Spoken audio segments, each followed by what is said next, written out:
Billy, can we start by going back 10 years or so and then suddenly coming back up to date? 10 years ago, you were one of the biggest things around. Every record you brought out was right up there on the top of the charts. You were picking up silver discs like nobody's business. Now here we are, 75. It's a totally different scene. How do you feel about it? Do you miss those days? Well, I've changed a lot, Rick, as you probably imagined, and from sort of doing very strenuous one-nighter concerts, I eventually settled down. I had to, in a way. I had to change my career to keep carrying on in a different direction altogether, and that was doing cabaret, which were nightclubs, etc., and something like which we're doing this week, which is a cabaret in a hotel, which you stay for one whole week, and you work every night of that week, and then you carry on to somewhere else, and you play a week rather than doing a one-nighter, say, down in Salisbury, and then a one-nighter right up in Liverpool, then going down to Birmingham the next night, and so on, until you became really, really exhausted. I think these days, I suppose I've changed in my appearance, hairstyle, etc., but I still sing the old songs, the old records and the old ballads, and also throw in a few rock and roll songs to try and spice it up. I'm very fortunate in having a really great band with me called Star. I think one of the finest little bands in the country at the moment. And I'm really working to the people I used to work to those 10 and even more years ago. Yeah. Do you miss those days that when your name was always in lights? Now it's still there at the top, but it's not in lights. Well, in those days, it was really very awkward in whenever you wanted to go out or go somewhere for a meal or go to a club or a dance or something. It was very difficult because whatever you went there to do, you never got the chance to do it because the people were always coming up. You were being recognized, in fact. I guess that's one of the drawbacks, especially for really quiet people and shy people, is having strangers coming over and saying, can you do this, sign this, etc., and what about this?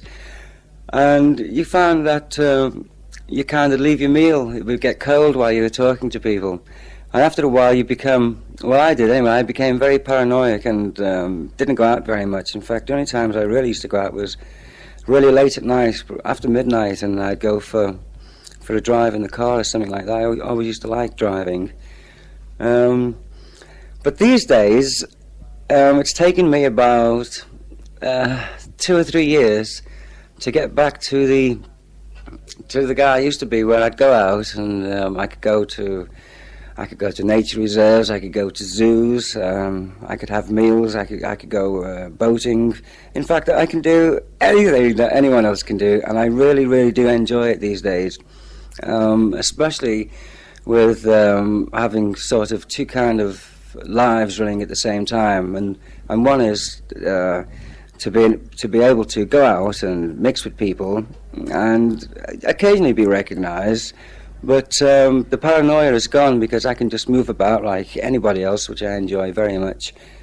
And the other life is going to work when, fortunately, touch wood, which is my old head, we've been very lucky and successful, and I'm finding life much more easier, not so hectic as the old days. And I guess I prefer it the way it is today. Being basically lazy, is it? No, not lazy, but I was ill in 1970. In fact, I underwent major heart surgery, and so I had to cut down on work quite a bit. So I do kind of work 2 weeks on, and then I take a week off, and then I do 2 weeks on, and then a week off, etc. And that's the way I go along. Is it more rewarding nowadays, working? Oh, indeed. In the old days, you used to be singing away on stage, and all the girls were screaming, and all the guys wanted to kill you. And no one could hear what you were singing anyway, and you were sort of standing there mouthing like a goldfish, although you were really singing your lungs out. But today it's nice and quiet, and you sing a song, and everyone listens. And if they like it, you get a really nice applause afterwards, and it's very, very satisfying. Plus the fact that you can also choose your material now, which presumably you couldn't do in those days. Well, Rick, I really basically do the same kind of songs, which would be Halfway to Paradise, It's Only Make Believe, I'd Never Find Another You, Like I've Never Been Gone, Last Night Was Made for Love, all those kind of songs, you know, the ballads, Jealousy, that old Frankie Lane classic. Not old Bill Fury classic.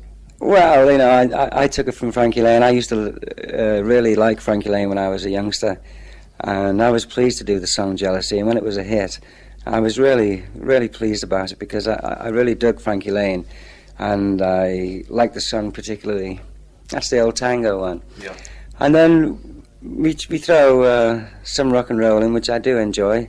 I've always enjoyed rock and roll music. It was the first music which came along and gave teenagers a brand new identity, and that was the kind of the Teddy Boy days, which was nice because I guess we were the first rebels for some time, and the music has always been foot stomping, hand clapping, or whatever, nice sway music.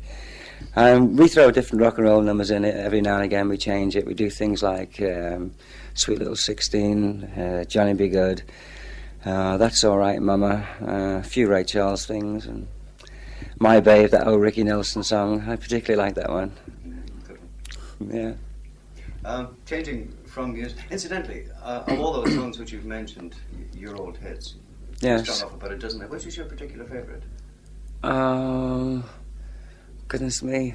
I think I like the chords of Last Night Was Made for Love.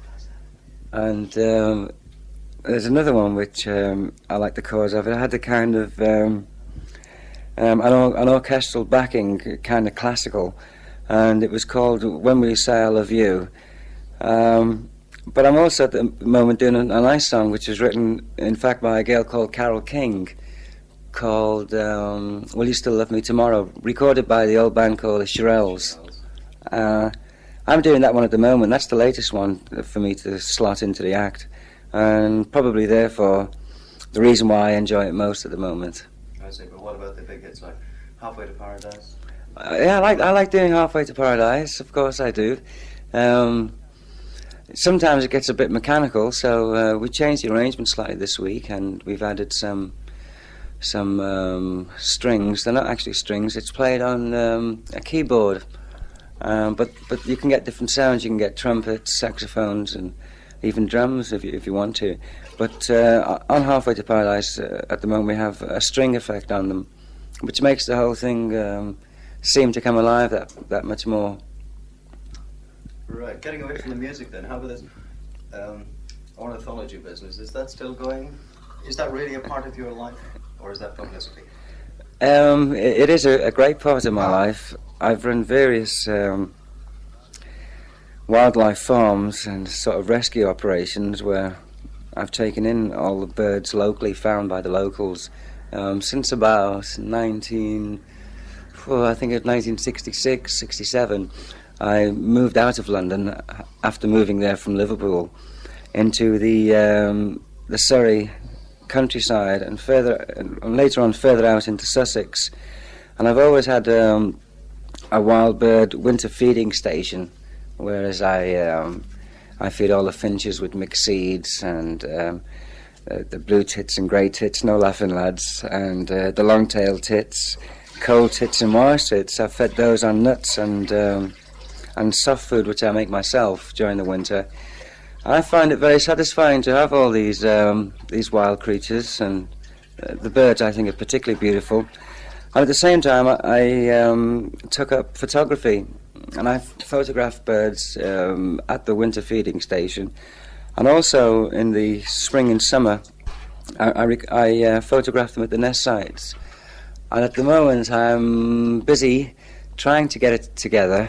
I have all the photographs taken, and I'm getting a book together called A Mixed Bag of Birds, which has been accepted by a publisher, and I think it will be one of the personal great ambitions of mine to do. And at the moment I've moved from the south of England to the west, which is Wales, over to the near the Black Mountains anyway, Llandovry. And we have a farm there of just under 150 acres, which we moved into only, I think 6 months ago. And we have the opportunity there of watching things like dippers on the stream, buzzards and ravens in the sky, along with kestrels, the occasional hobby in the summer, and a really great varied amount of wildlife, which seems very tame in Wales because it's very out of the way. It's in the hilly mountainous district, and to see things like grey wagtails in autumn, and in winter to see snipe and woodcock, herons, dippers, and some of it is all the warblers, nuthatches, residents, and also tree creepers. I find it very, very interesting indeed. In fact, I think Wales is it's one of the nicest places apart from England and Scotland. Well, all I can say after that list is, if it were a publicity stunt, you couldn't possibly have remembered all those names. Oh, that's only a short list, Rick. Really, I've been taking some notes since I've been there, and there is a more varied. There are more species of birds there than I got to seeing when I was in Surrey and Sussex. Even then, I had to travel around the country. Like if I'm doing cabaret somewhere, say even in the northeast in Middlesbrough, which is based mainly on chemical factories, but there are some great marshes there where you can watch turnstones and bar-tailed godwits, the occasional black-tailed godwits. You can also see things like redshank and golden plover, the occasional ring plover. I always find somewhere to go and somewhere to watch birds, get away from the whole scene, and get out in the fresh air. I thought the bird world consisted of crows, magpies, robins and thrushes. Well, they're the most commonest, Rick. In fact, actually the thrush isn't as common as the blackbird these days, but I think that's mainly due to the use of insecticides, etc. Did you want to have a drink? No, I'm fine. If you want to break up to have a drink, Yeah. you may do.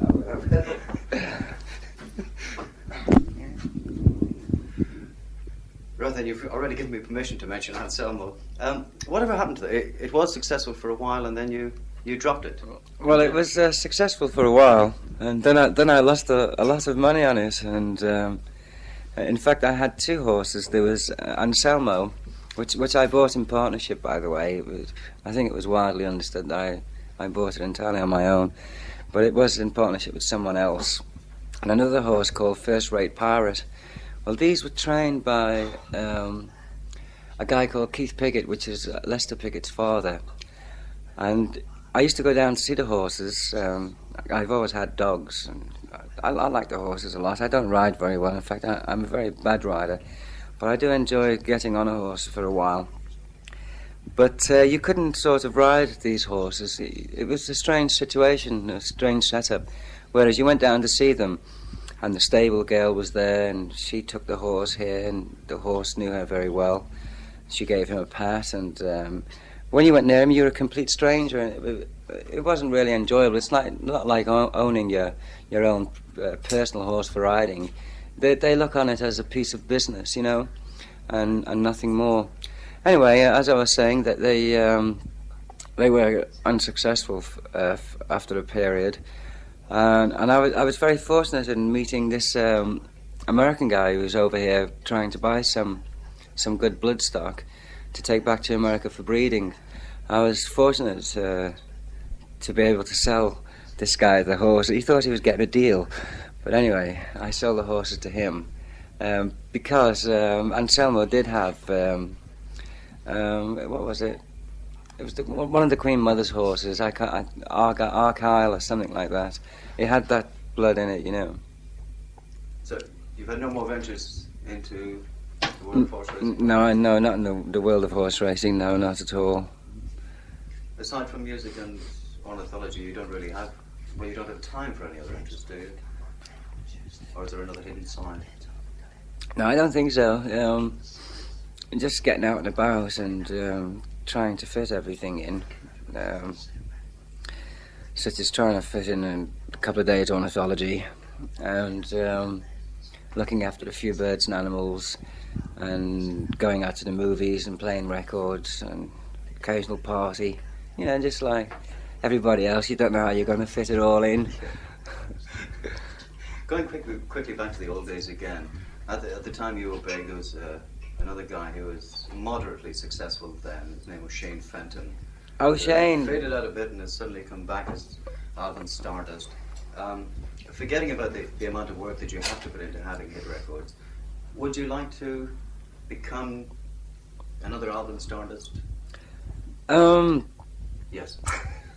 It's a very difficult question for you to give me, because I know Shane very well, and I think to begin with, he was very keen on having a hit record, like I think everybody is. Myself, I'm not recording at all at the moment because I don't seem to be able to find the right kind of material. I'm slightly out of touch with today's fast-moving new sounds. I therefore find it difficult to find the song which is up the right alley, to speak. Shane was lucky to be offered the new name and also the new songs, which are basically rock and roll once again, as I come to think of it. But I think Shane took a bit of strain himself. He became very big indeed, and he did a lot of the promotional publicity blurb, as they call it these days, the publicity thing. But I think you'll find that Shane is now sort of saying, okay, I'm Alvin Stardust, but this is the way I want to smile now and again. I don't want to put on a moody all the time. I don't want to wear black all the time.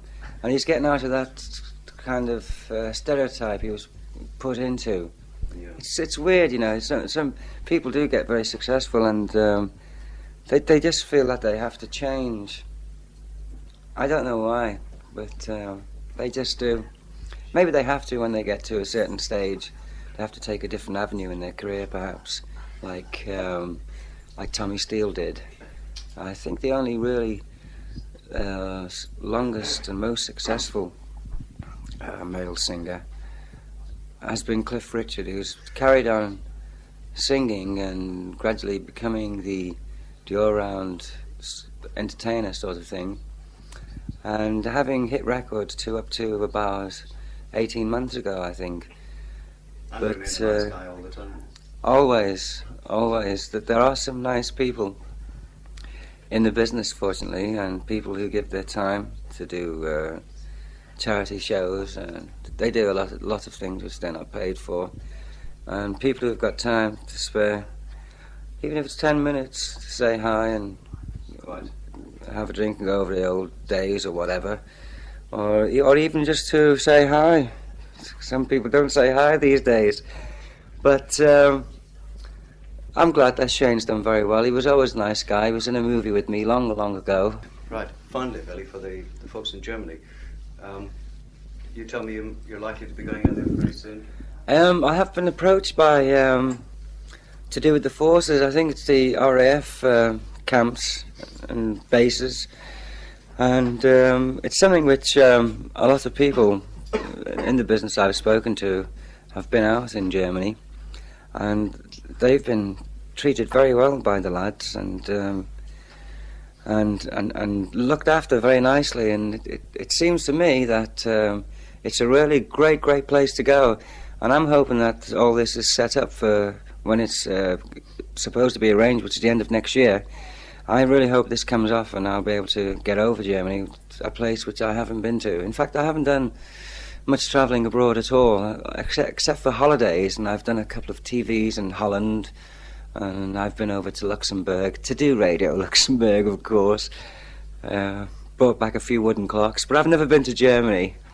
So sometime next year, hopefully they can look forward to.